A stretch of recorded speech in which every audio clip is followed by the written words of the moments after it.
What's up mga kabaysay? Welcome back to my channel, Ashrock TV. Kumusta?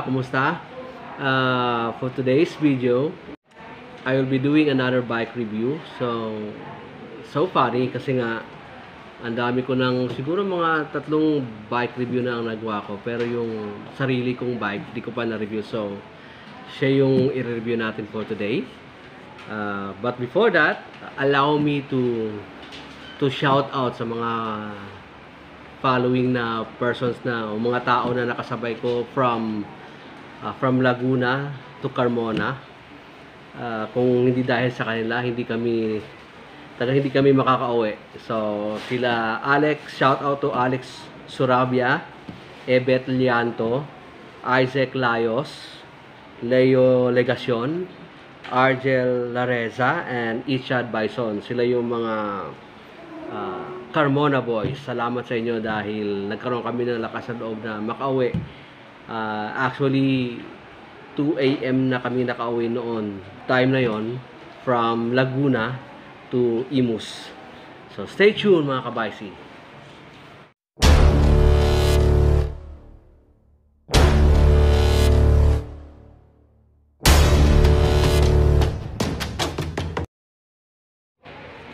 Alright, so let us start our bike review. So ito yung bike ko, andito lang. So simulan natin ngayon ang pagre-review sa kanya. Alright, so let's start with its frame. So this is an alloy frame by Foxter, 6061 type alloy frame. Our seat tube is a medium size. Yan, okay yan sa mga 5'6" to 5'8". Yan, pwede yan. Yan, tapos yung ating saddle seat. Actually, this is not the stock saddle seat. Pinalitan ko na po yan. Yan, binilhan ko po siya ng seat cover sa online. Pagkatapos po, this is the handlebar is also an alloy handlebar. Actually, this is not also the stock handlebar. Ang stock handlebar niya, ang haba niya ay 680 mm. Pinalitan ko ng 800 mm. Kasi pakiramdam ko mas komportable ako sa haba na yon. Okay, we have our the fork is steel. Steel pa rin yung fork niya by Foxter 2. Tapos yung kanyang 8 separate shifter. So, hindi ka naman problema. So, ang bibilin mo, if you're going to replace it with hydraulic, ang bibilin mo yung mismong brake na lang na hydraulic brake kasi naka-separate na siya. Unlike sa iba, naka-combo shifter pa. Okay? Tapos, the tire is Kenda tire. Kenda tires. We have the FD is Shimano Altus. Yan, kita nyo, Shimano Altus. And then the RD is the Shimano Tornic, which is not bad. Kasi pag Shimano, medyo matibay talaga yan. The crankset is Pro Wheel. And then 2x8 speed. The sprocket is thread type. Okay, so far wala pa akong ginagawang ano dyan. Wala pang pinapalitang parts except sa handlebar. Yan, kasi gusto ko siyang ma-maximize.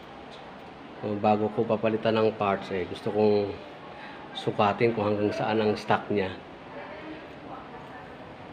Yan yung ating Foxter Princeton 2.2. This is a 27.5. Kung preferred mo pa rin yung 29ers, kasi pwede naman yun. Mechanical disc brake. Mechanical disc brake po yan. I'm planning to replace it with hydraulic brakes. Hindi na ako problema pagdating sa pagbili ng shifter kasi naka-separate shifter na po yan. Ang bibiling ko na lang mismong hydraulic brake. Alright, binilhan ko siya ng saddle seat cover, tapos yung kanyang seat mismo ay pinalitan ko na rin. Medyo nilaparan ko ng konti kasi nga alam na pagka nasasaktan ako pagka long drive binilhan ko na rin ng saddle bag. Sa loob ng saddle bag nandito yung extra interior. Yan, baka sakali pagka nabutasan tayo, medyo madaling mag-replace, andyan na agad. Katapos I have here my saddle bag too. Isa pa rin to, saddle bag. Yung ba nakalagay sa loob, yan, nandyan yung pump, kasya ang pump dyan. Eto naman, pag binubuksan mo to sa loob,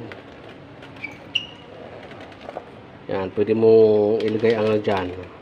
May cover kasi itong seat cover, may pinaka cover pa siya, nilagay ko dyan. Tapos pwede mo rin siyang lagyan ng barya, ng pera, no? Tapos sa kabila naman, yan, pwede nilalagyan ko minsan yan ng isang damit pa. So para travel light lang tayo. So have here, I also bought online a speedometer. Ganda ng function yan. Meron siyang, ang feature niya ay yung calories, yung distance. Yan, yun ang normal function ng speedometer. Yan. Binili ko siya sa halagang 500 something sa online.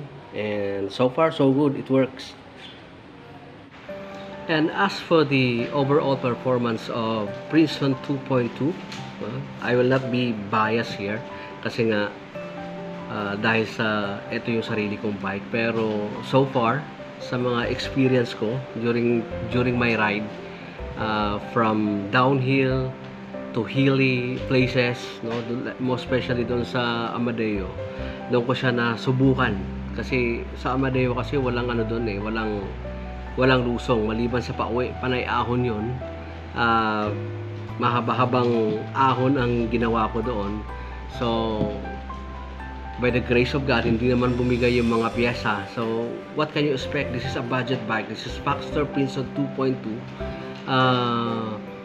Budget bike siya, kaya lang yung performance niya, pang high-end. So, if I were you, kung ikaw ay namimili ng mga budget bikes, isa to sa i-consider mo. Kasi, eto, nagkalat sa kalye ito.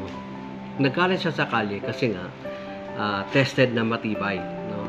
Yung brand ng Foxter, we have a lot of options or choices pagdating sa bikes, pero ito kasi pangalawang bikes ko na to. First, I had a Foxter Powell 29er.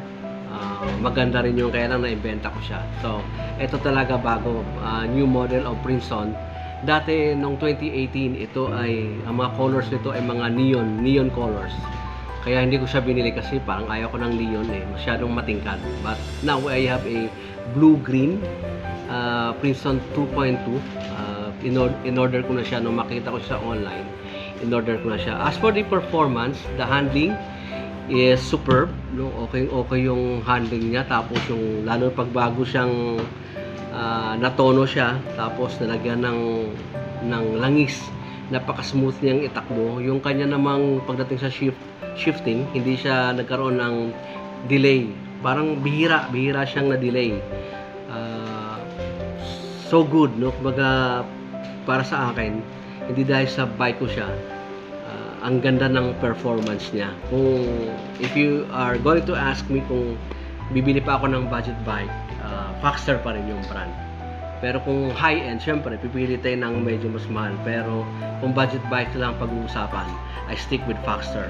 No, siguro Foxter Elbrus, no, yung bibili ko sa susunod. Tapos yung taas niya ay yung frame size niya 29ers. Medyo taas-taasan natin ng konti.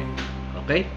So, salamat mga kabaysi sa inyong patuloy na pagsuporta sa channel ko. See you on the road mga kabaysi.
sorry ass DJ.